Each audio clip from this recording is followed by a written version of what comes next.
नमस्कार, public news में आपका स्वागत है। सुप्रीम कोर्ट ने शरिया अदालतों को लेकर बड़ा फैसला सुनाया है।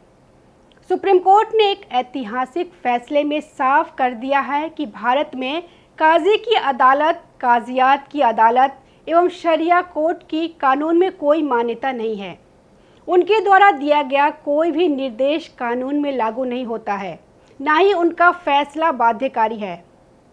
शीर्ष अदालत की तरफ से यह फैसला इलाहाबाद हाई कोर्ट के उस फैसले को चुनौती देने वाली एक महिला की अपील पे दिया गया है, जिसमें फैमिली कोर्ट के फैसले को बरकरार रखा गया था।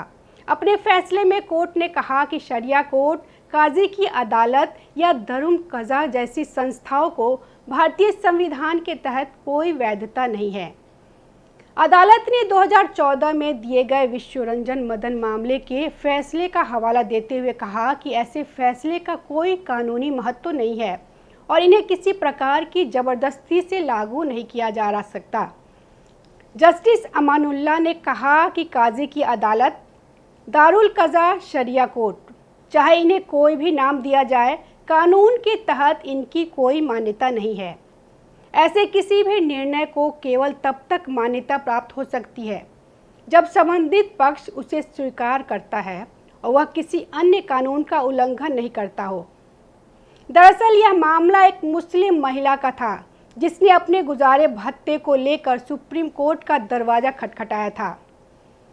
महिला ने 3 अगस्त 2018 को इलाहाबाद हाई कोर्ट के फैसले के खिलाफ याचिका दायर की थी, जिसमें पति से भरण पोषण की उसकी मांग को फैमिली कोर्ट ने खारिज कर दिया। दरअसल मध्य प्रदेश की राजधानी भोपाल में एक शख्स ने साल 2002 में दूसरी शादी की और साल 2005 में शौहर ने भोपाल के काजी कोर्ट में अपनी पहली बीवी के खिलाफ तलाक की याचिका दायर की, लेकिन दोनों के बीच समझौते के बाद याचिका खारिज कर दी गई। फिर 2008 में पति ने दारुल कज़ा की तलाक के लिए याचिका दायर की। इस विवाह से एक बेटी और एक बेटे का जन्म हुआ।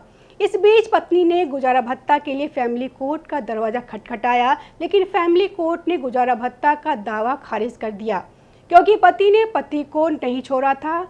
महिला का आरोप था कि पति उसे दहेज की मांग को लेकर प्रताड़ित करता था। गौरतलब है कि महिला ने 2008 में फैमिली कोर्ट में भरण पोषण के लिए 5,000 रुपये महीना और बच्चों के लिए 1,000 रुपये महीने की मांगी थी। फैमिली कोर्ट ने बेटी के लिए 1,500 रुपये और बेटे के लिए 1,000 रुपये महीना भरण पोषण दिया। हालांकि महिला के लिए भरण पोषण देने से इनकार कर दिया था। कोर्ट ने यह माना था कि महिला के पति ने उसे नहीं छोड़ा था, बल्कि वह खुद अपनी मर्जी से अलग हो गई थी। इसके बाद महिला ने हाई कोर्ट में अपील की, जिसे कोर्ट ने खारिज कर दिया। कोर्ट ने कहा कि चूंकि महिला बिना उचित कारण के पति से अलग रह रही है, फैमिली कोर्ट की ओर से दिए गए फैसले को गलत नहीं ठहराया जा सकता था।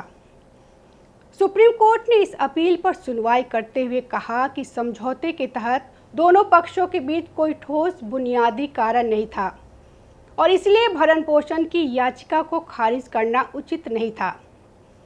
सुप्रीम कोर्ट ने शौहर को आदेश दिया कि वह शहंशाह को हर महीने 4,000 रुपये भरण पोषण के रूप में दे और यह राशि उस तारीख से लागू होगी जब शाहजहां ने फैमिली कोर्ट में आवेदन किया था।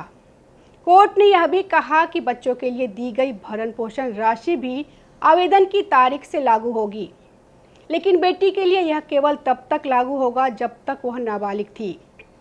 शौहर को 4 महीने के भीतर फैमिली कोर्ट में यह राशि जमा करने का निर्देश दिया गया। नमस्कार।